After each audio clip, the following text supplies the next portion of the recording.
مظلوم کون ہے اس وقت دنیا میں سب سے زیادہ؟ میرے بھائیوں، دو طبقے مظلوم ہیں اس وقت، جن کی وجہ سے ہماری آخرت بن رہی ہے یا بگڑ رہی ہے۔ نمبر ایک، بیوی، عورت، بیوی۔ ایک تو عورتوں کی عادت ہوتی ہے ویسے ہی رونا شروع کر دیتی ہیں بغیر وجہ کے، اس کو تو ایکٹنگ کہتے ہیں نا، بلا وجہ کوئی بات بھی نہیں ہوئی، غم بھی نہیں ہوا۔ لیکن ایک دوسری بات بھی، حقیقت میں عورتوں کا دل چھوٹا ہوتا ہے۔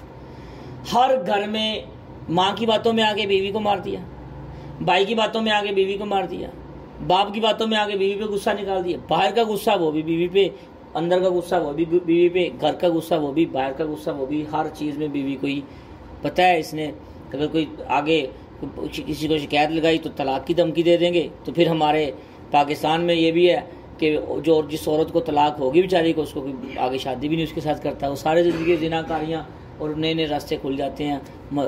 بھائیو دوستو، ظلم انسان کو ظلم ہے کہ بلا وجہ کسی کو تنگ نہیں کرنا چاہیے، چاہے وہ جتنا بھی کمزور ہے، اس کا رب تو کمزور نہیں ہے، اس کا رب تو کمزور نہیں ہے جس کی وہ بندی ہے۔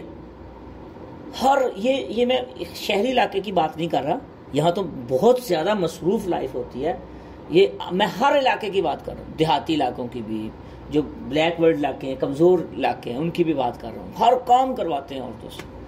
کچھ تو آج کل جدید دور میں شہروں میں تو خود عورتیں کہتی ہیں نا، آزادی مارچ نکالتی ہیں، میں آزاد ہونا ہے، پھرنا باہر، تو یہ وہ الگ بات ہے، وہ اس کی تو میں بات ہی نہیں کر رہا، وہ تو خود اپنے آپ کو شکنجہ ڈال دیا اپنے گلے میں۔ میں بات کر رہا ہوں کہ کسی پہ ایسے جس پہ انسان کا بس چلتا ہو اس کے اوپر ظلم نہ کر۔ رسول اللہ، اس کی میں حدیث سناتا ہوں آپ کو، ترمذی شریف کی روایت ہے، رسول اللہ صلی اللہ علیہ وسلم سے سوال کیا گیا، ایک صحابی نے پوچھا، یا رسول اللہ سب سے بڑا کامل مومن کون ہے، اچھا انسان کون سا ہے؟ اللہ کے نبی نے فرمایا، یہ نہیں فرمایا کہ جس نے تہجد پڑھی، جس نے قرآن پڑھا، جس نے نماز پڑھی، جس نے روزہ رکھا، یہ نہیں فرمایا۔ اللہ کے نبی صلی اللہ علیہ وسلم نے فرمایا کہ سب سے اچھا انسان اور کامل مومن وہ ہے جو اپنی بیوی کے ساتھ اچھا ہے۔ جو کس کے ساتھ اچھا ہے بھائی؟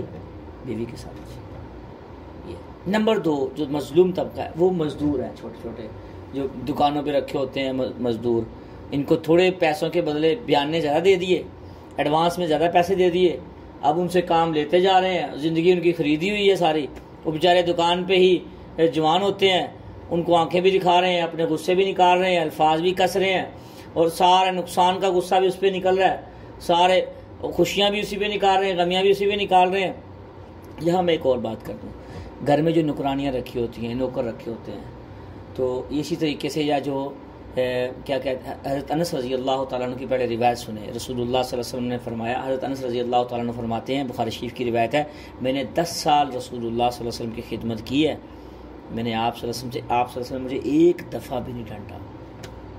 محبت اور اخلاق دیکھیں۔ ابو داؤد کی روایت ہے کہ ایک دفعہ میں نکلا گھر سے، وہ آخرت میں یقین کی بات ہے نا، جس کو جتنا یقین ہے وہ اتنا دنیا میں صحیح زندگی گزارے گا نا۔ میں ایک دفعہ، مجھے اللہ کے نبی صلی اللہ علیہ وسلم نے مجھے بھیجا ایک کام کے لیے، جاؤ انس فلاں کام کر کے آؤ، تو میں راستے میں گیا، بچے کھیل رہے تھے، تو میں نے کھیلنا، ادھر کھڑا ہو گیا میں، تو کافی دیر گزر گئی، تو اللہ کے نبی صلی اللہ علیہ وسلم گھر سے پیچھے تشریف لائے، دیکھا انس کھڑا ہے، بچہ ہے نا کھڑے، تو اللہ کے نبی صلی اللہ علیہ وسلم نے آنکھوں پہ ایسے ہاتھ رکھ لیے، دیکھیں اخلاق، آنکھوں پہ ایسے ہاتھ رکھ لیے، میرے ہاتھوں کی نرم اور ملائم اور خوشبو سے پہچان لے یہ تو اللہ کے نبی ہیں۔ میں ڈر گیا دل سے، آج میری خیر نہیں ہے، آج میری خیر نہیں ہے۔ تو اللہ کے نبی صلی اللہ علیہ وسلم نے فرمایا کہ میں نے پیچھے مڑ کے ایسے دیکھا تو اللہ کے نبی صلی اللہ علیہ وسلم مسکرا رہے تھے، اللہ کے نبی صلی اللہ علیہ وسلم کیا تھے؟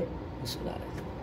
ہمارا نوکر اگر 10 منٹ ہم بینک میں یا کہیں بھیجیں، اگر لیٹ ہو جائے تو ہمارا لہجہ دیکھتے ہیں کیسا ہوتا ہے، یا کہیں دکان پہ کھانا لینے بھیجیں یا کوئی سامان لینے بھیجیں تو کیسا ہوتا ہے لہجہ؟